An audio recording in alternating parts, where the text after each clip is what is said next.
ក្រៅពីទទួលបានការយកចិត្តទុកដាក់យ៉ាងពិសេសពីគូបតាដែលបានផ្ដល់ទំនុកចិត្តដល់អតិថិជនមុននឹងក្រៅពីទទួលបានសេវាកម្មរួចហើយគូបតាក៏មានការផ្ដល់ជូននូវសិទ្ធិពិសេសជាច្រើនដើម្បីឲ្យអតិថិជនទាំងអស់ចូលរួមសប្បាយនិងឆ្នះរង្វាន់ទាំងអស់គ្នាងាយសូមចូលទៅកាន់ទំព័រដើមនៃកម្មវិធីហើយធ្វើការចុចលើសិទ្ធិពិសេសបន្ទាប់មកចុចឈ្មោះដើម្បីទទួលកាដូពិសេសថ្ងៃកំណើតបន្ទាប់ពីបំពេញរួចហើយសូមចុចចូលរួមកម្មវិធីនឹងនាំអតិថិជនចូលទៅកាន់ទំព័រចុះឈ្មោះដើម្បីចូលរួមទទួលកាដូពិសេសពីគូបតាគ្រាន់តែបំពេញព័ត៌មានងាយចាប់ផ្ដើមពីថ្ងៃខែឆ្នាំកំណើតឈ្មោះនាមតកូលលេខផ្ទះខេត្តស្រុកឃុំភូមិលេខតំបន់បៃសនីចំនួនកូនតែកង់បើកបរគ្រឿងចាក់ដែលកំពុងប្រើប្រាស់គ្រឿងចាក់ម៉ាកផ្សេងដែលកំពុងប្រើប្រាស់ចំនួនគ្រឿងចាក់កំពុងប្រើ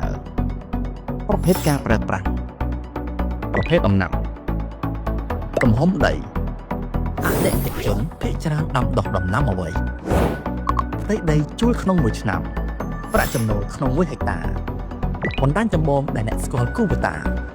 អាជីពរបស់អតិថិជនហ្គេមដែលអតិថិជនស្គាល់ពេលអតិថិជនបំពេញរួចសូមចុចចូលរួមត្រឹមតែប៉ុណ្ណេះបងប្អូននឹងអាចទទួលកាដូថ្ងៃកំណើតបានហើយមិនត្រឹមតែប៉ុណ្ណោះអតិថិជនក៏មានឱកាសឆ្នះរង្វាន់ធំៗជាច្រើនដូចជាមាសនិងទូរស័ព្ទផងដែរដែលគ្រាន់តែចូលទៅកាន់ទំព័រសិទ្ធិពិសេសហើយទៅចូលរួមសងសំណាងប្រចាំឆ្នាំចូលរួមត្រឹមតែប៉ុណ្ណេះអ្នកក៏ទទួលបានសិទ្ធិចូលរួមក្នុងការចាប់ឆ្នោតរង្វាន់មាសនិងទូរស័ព្ទបានហើយ